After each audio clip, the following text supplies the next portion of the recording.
Today we're diving into the most jaw-dropping wins and soul-crushing losses in sports betting history. From bettors making hundreds of millions over their lifetime to others losing their life savings overnight. I hope that some of these stories can put maybe your gambling stories into some perspective, and in fact leave a comment down below on some of your biggest wins and losses if you want. But let's kick things off with probably the most legendary sports betting figure in history, and that's Billy Walters. I've even made a video on Billy Walters in the past that you can check out right here in the description after this video, but truly I don't know if we will ever see, and I don't think we've ever seen, anyone quite like Billy Walters. Using data analysis and a team of experts to identify weaknesses in betting lines over a nearly 40-year span, Walters led a 30-year winning streak and actually only lost 1 year in those 40 years. He bet on basketball, the NFL, and college football primarily. Walters' approach was methodical, using proprietary information and insider knowledge to stay ahead of the sports books, even if they tried to ban him or control his wagers. In 2011, Walters said that on a good year, he's making between 50 and 60 million on sports betting alone. So due to his reputation, Walters commonly had to place his bets through runners so that the bookmakers would remain unaware of who's actually behind the bets. Then up to this point, Walters has reached up to $200 million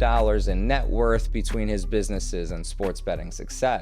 However, a lot of this came to a crashing halt briefly as Walters was convicted of insider trading and was set to serve 5 years in prison. That is, until Donald Trump was on his way out of office and Billy Walters was actually one of his pardons. So now a free man, Billy Walters releases his book, goes on all these different podcasts, and in 2023 is actually inducted into the Sports Betting Hall of Fame. Do you feel like a sports betting Hall of Famer? Because honestly, you could just put me in whatever the opposite is of that. But next up, we have Vegas Dave, who made one of the most famous long shot bets of all time. In 2015, the Kansas City Royals were definitely not expected to win the World Series, with 30-to-1 odds to start the season. The famous Vegas Dave placed a $100,000 futures bet on them, which is a significant gamble considering how big of an underdog status they really had. And all things considered, the Royals had a relatively strong season, but even still, many experts and public sentiment were still focused on other teams. In fact, even my team, the New York Mets, who were their World Series opponents, who ended up losing to them, and I ended up breaking my hand. But Vegas Dave's $2.5 million win garnered media attention across the country and cemented his reputation as a high-stakes bettor. Now, his reputation is a little up in the air right now as he's taken multiple hits legally when it comes to different casinos. He's been banned in Vegas. But those two are, I guess, civilians per se. They have a lot of money, but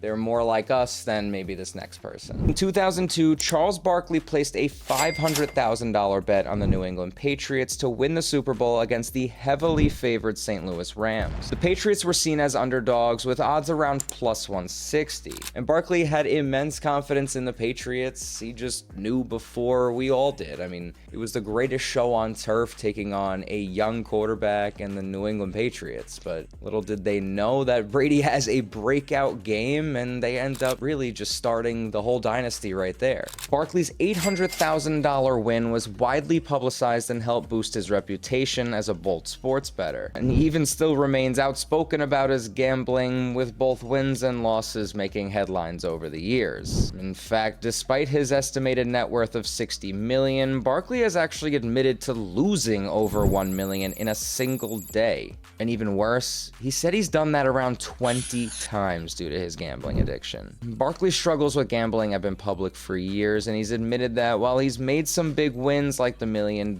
he's also had his fair share of devastating losses, losing a reported $30 million in total. So while he's had some seriously spectacular wins, it is also serving as a reminder that even those with the deepest pockets can take significant losses. And then there's Phil Mickelson, who just takes that to a different level.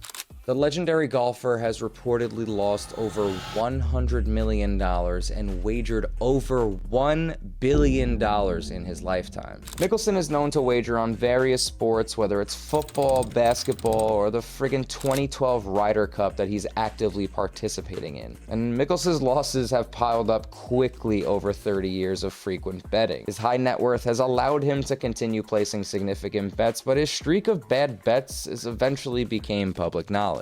His gambling habits became a serious media sensation, especially after Billy Walters' book revealed the extent of Mickelson's losses. It slightly tarnished his public image, but didn't significantly impact his financial standing due to his lucrative golf career. So from Billy Walters' legendary streak to Charles Barkley's up and down roller coaster, just goes to show, and this is a reminder, that sports betting truly is a roller coaster of emotion, a roller coaster of results, and just truly bet responsibly and be comfortable losing with what you're wagering. So no matter how tempting the odds are or how much of a lock you think it is, the house, they got the odds against you, really no matter what. The overwhelming majority of the time, these sports books are gonna win. They make billions and billions every year off of us losing bets. In fact, my next video will be just about that, so stay tuned. But in the meantime, thank you so much for watching, and if you enjoyed the video, make sure you hit the like button and subscribe for more. Just like it. Check out the 2 videos. I mentioned the deep dive on Billy Walters, as well as why you may want to stop sports betting. I'll see you guys over there.